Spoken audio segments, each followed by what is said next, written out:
Bueno, vamos con Jorge Santayana, Interpretaciones de Poesía y Religión.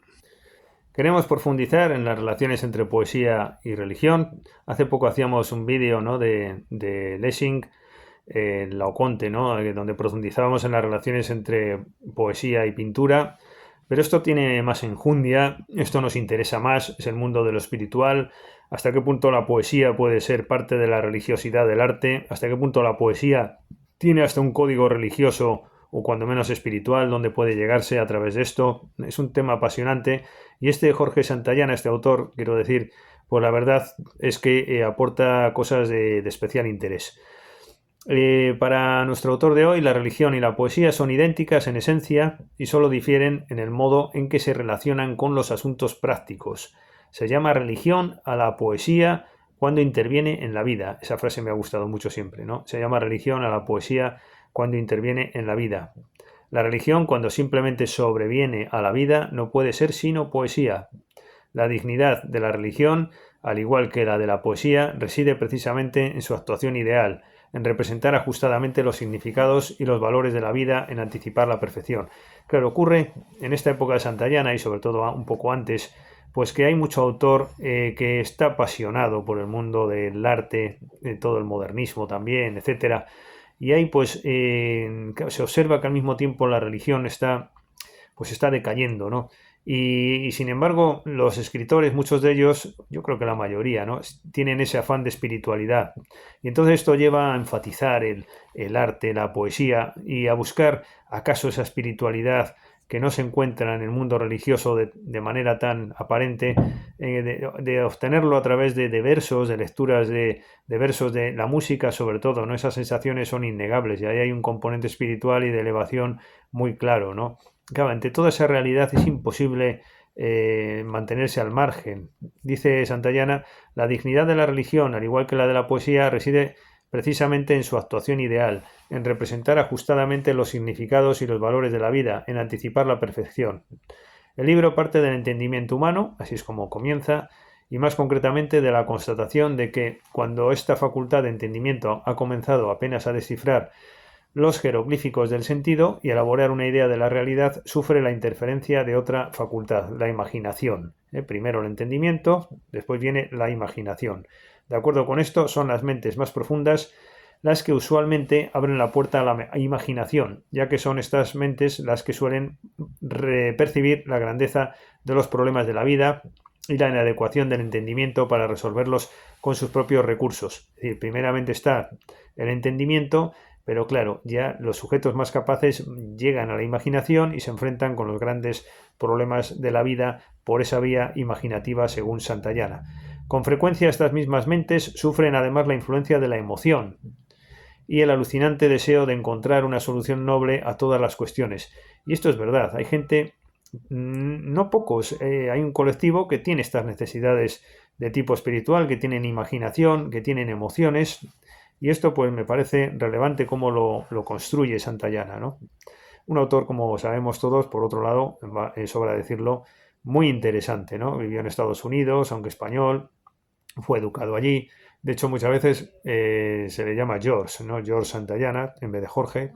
Bueno, la imaginación, por tanto, es la que ha de proporcionar a la religión y a la metafísica aquellas grandes ideas ceñidas de pasión, aquellas formas supersensibles envueltas en velos de reverencia en las que solamente una mente de gran alcance y vitalidad puede encontrar los objetos adecuados a su genio.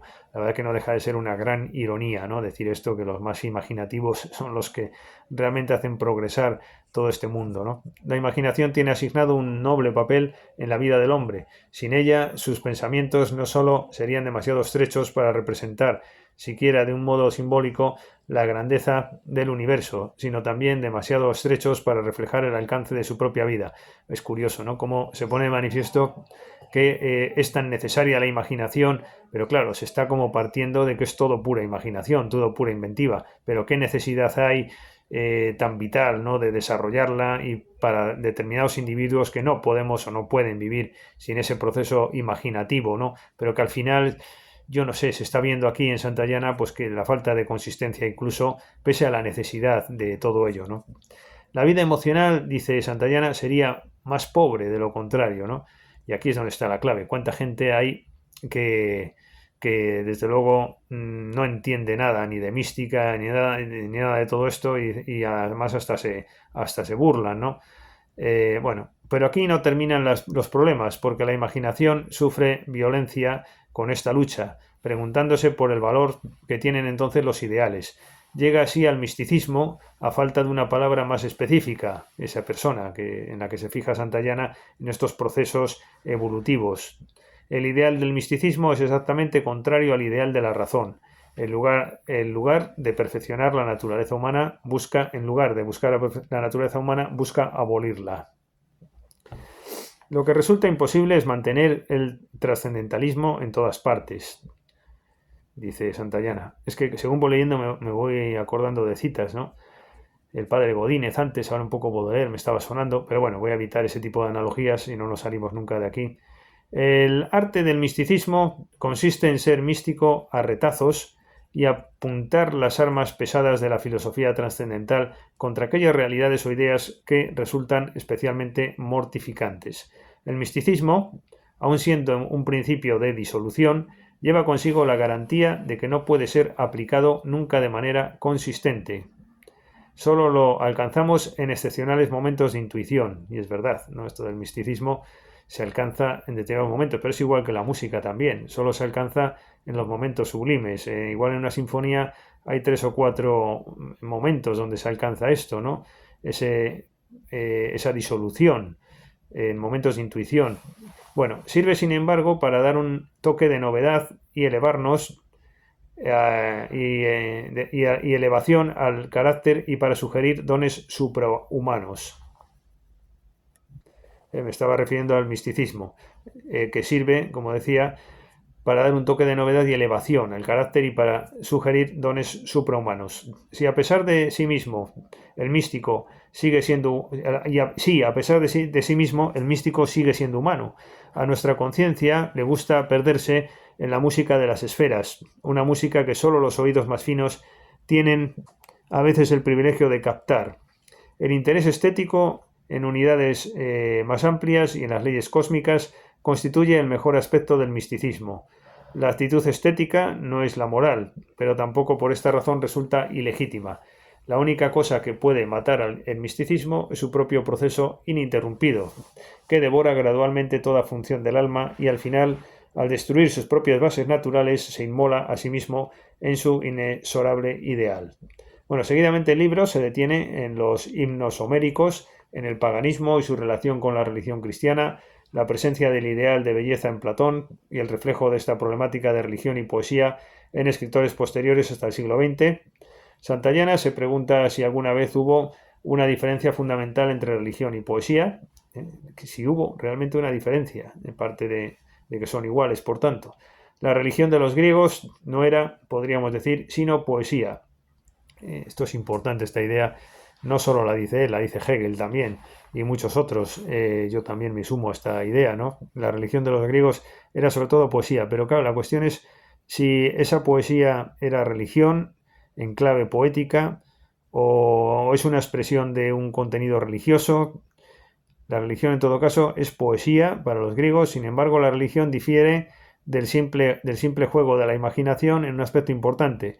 Reacciona directamente ante la vida y es un factor de conducta. La fe nos trae no solo la paz, no solo la contemplación de armonías ideales, sino también el trabajo y la espada.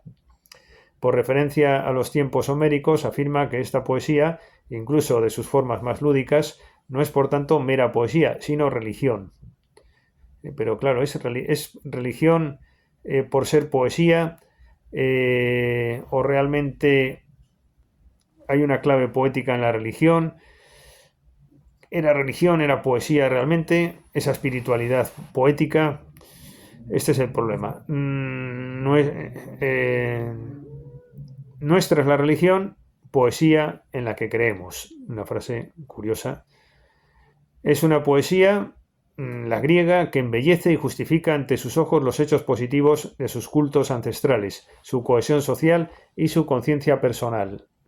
Bueno, saltando de capítulo, en otro que se titula La disolución del paganismo, es el más inspirado de la obra y dispone cómo la propia mitología desembocaba finalmente en la concepción de un único dios.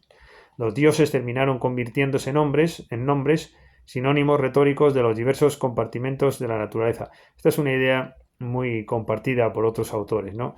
De cómo los mitos pues ya estaban degradándose, ya los propios paganos pues no los veían más que como una cuestión de cultura, por decirlo así, y parece que se abrían ellos mismos el campo a un único Dios, parece como que fuera coherente, ¿no?, el cristianismo con el declive de los mitos, precisamente.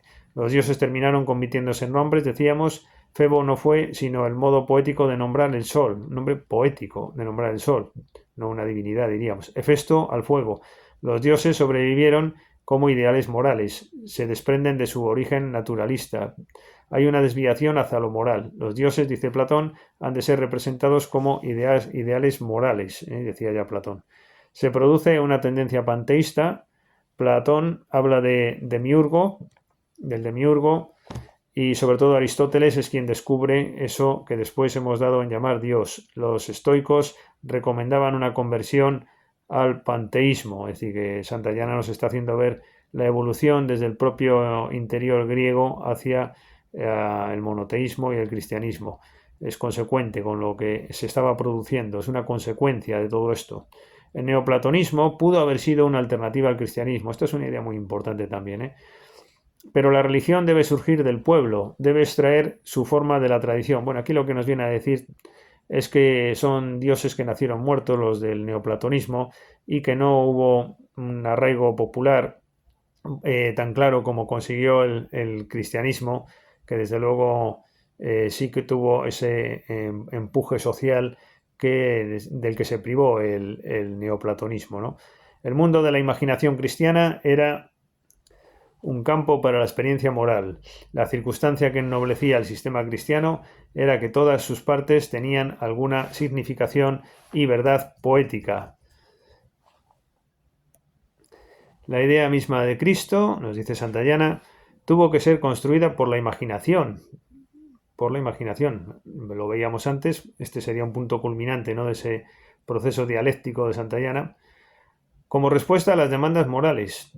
Pues todo esto es muy fuerte, lo que está diciendo Santayana, ¿no? Es decir, es toda una interpretación de lo religioso, etcétera, en clave puramente poética, imaginativa. La idea, pero eso sí, lo valora y lo ensalza, pero desde este punto de vista. Pero sí es como el que admira la belleza del océano Pacífico, ¿no? Muy bello, pero claro, no es un dios, ¿no? Y aquí es que estamos hablando de otra cosa. Esto es curioso todo esto, ¿no? La idea misma de Cristo tuvo que ser construida por la imaginación, decíamos. La tradición solo aportó unos escuetos puntos de referencia. La idea de Cristo se torna tanto en algo espiritual como en algo poético. La totalidad de la doctrina cristiana es por tanto religiosa y eficaz solo cuando se convierte en poesía. Volvemos a hablar, a decir esto. La totalidad de la doctrina cristiana es por tanto religiosa y eficaz solo cuando se convierte en poesía. Es cuando es eficaz, a través de lo imaginativo, de lo poético. La totalidad de la doctrina cristiana es por tanto religiosa y eficaz de esa manera. El cristianismo sedujo al intelecto, pero iluminó la imaginación. Esta es la clave según Santayana, el haber conseguido conectar con lo imaginativo.